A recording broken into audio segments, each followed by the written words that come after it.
So here we are. Jumped ahead a little bit, but here's what we got. This is all the Speedway Mustang II installed.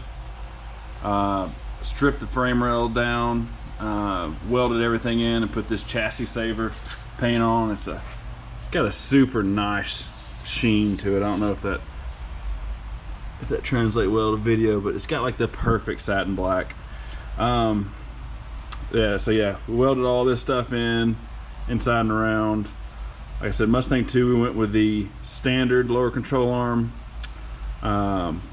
with the separate tension rod. Knowing what I know now, I wouldn't do that again. I would do the tubulars, because locating that rear radius arm or tension rod or whatever, I'll show you back here.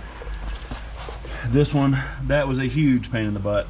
Not a fan of that, but I know now. So the next one will get your tubulars that totally do away with that.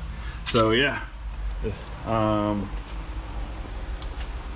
obviously rack, coil spring. This was a budget build, so we didn't go with coilovers or bags. And these are trimmed to fit, so this isn't anywhere near the end ride height, but it's just loosely mocked up. We don't have anything torqued or tightened, no cotter pins. Just wanted to get it all together, get it rolling again, so the car would be mobile. As you can see here, welded everything up nice and pretty. And back here, let's talk about these bad boys. So these are Walton Fabrication motor mounts, and you can't see it back there, but I've got its transmission mount as well. Super nice pieces, super nice pieces, especially for the money. See here, they designed to offset it forward, and that allows you to, if you can see it down there, we can sneak up the rack U-joints, so clears through there. Like I said, all new grade A hardware, come with poly bushings, relatively inexpensive, a touch over 300 bucks for motor and transmission mounts, pre-engineered, literally followed the instructions. Super nice guy. Does his own tech support, so definitely use these again. I'm pretty sure that's all he does is these cars, and it works great. So still got a lot of systems to finalize. Obviously we don't have steering, we don't have power steering lines, we don't have throttle cable, we don't have vacuum, we don't have pretty much anything. Pretty much just the motor sitting in the car. But yeah, and this is a huge step. Andrew and I thrashed pretty hard to get this done, and you know, it's like a big relief to have the motor sitting in the car. So now, as I have time and as I have extra cash, I can go through and finalize all the systems, get it, you know, step by step closer to running. But speaking of running, this is the motor we were talking about. We pulled out the original motor. Didn't even test it because I found this one is such a good deal. I wanted to stick with the inline 6-cylinder because that's what the car came with, but I wanted a more high performance model. So this is a 1974 250 inline 6. This one has full rebuild. It's got a little hot cam in it, and my favorite part, Offenhauser intake manifold with twin carbs. Such a cool vintage speed look. I love it. It's going to be so neat. It's going to have a cool sound. Got this out of my buddy's pickup truck, and I actually got to hear it run. It's nice and strong and healthy, so pretty stoked about that. And way under there where you can't see, it's coupled to a aluminum case power glide. So the car was originally a 3-speed manual. Now we're going to have a 2-speed power glide. It's not going to be the best for the interstate, but this isn't what this car is. This isn't a cross-country cruiser. This is an around town, you know, car show, cruise in.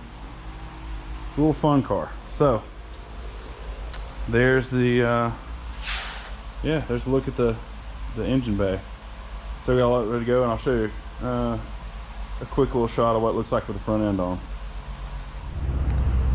So here we are for the first look of it outside in the parking lot, and man, how cool. Obviously needs to go down a lot in the front.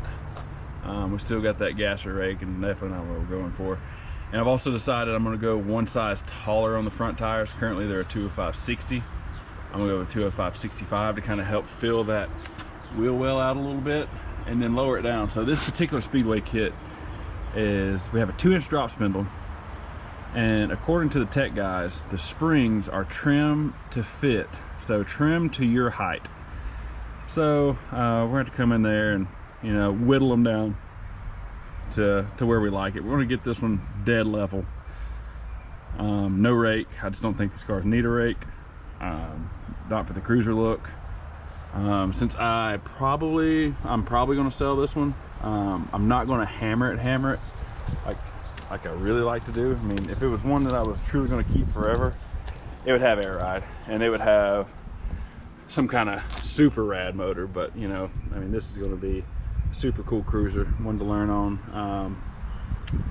You can see here we're tucking probably inch and a half of a 15-inch wheel in the back, which is pretty dang low. 2-inch block on the S10 rear end in the other video we did. But you see, it's still got a rake. It's probably going to need to go down about 3 inches total when we get the taller tire on it. But man, what a look.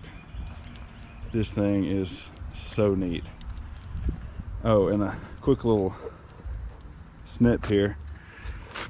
I took some sandpaper, some 1000 grit sandpaper, and polished this corner.